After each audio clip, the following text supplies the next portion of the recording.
मुस्लिम समाजाचा पवित्र रमजान ईद हा सण 21 मार्च रोजी साजरा होणार आहे। या पार्श्वभूमीवर कोल्हापुरातील बिंदू चौकात आजपासून ईद फेस्टिवलला प्रारंभ झाला।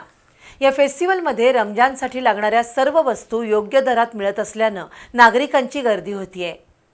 रमजान ईद निमित्त गेली 28 वर्ष मुस्लिम समाजातील नेते गणी अजरेकर यांच्या वतीनं कोल्हापुरात ईद फेस्टिवलचं आयोजन केलं जातं।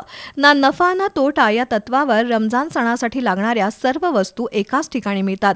ड्रायफ्रुट्स, मसाले, विविध प्रकारची अत्तरं, कपडे अशा वस्तूंच्या खरेदीसाठी ईद फेस्टिवलला गर्दी होते। या फेस्टिवलचं उद्घाटन आज उपमहापौर अक्षय जरग यांच्या हस्ते झालं।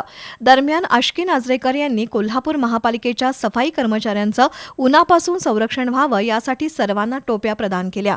कार्यक्रमाला नगरसेवक सत्यजित जाधव, ऋतुराज क्षीरसागर, अजय इंगवले, अर्जुन माने, उद्योगपती संजय कदम, अनुराधा मुळीक, सभापती कौसर बागवान यांच्यासह मान्यवर उपस्थित होते।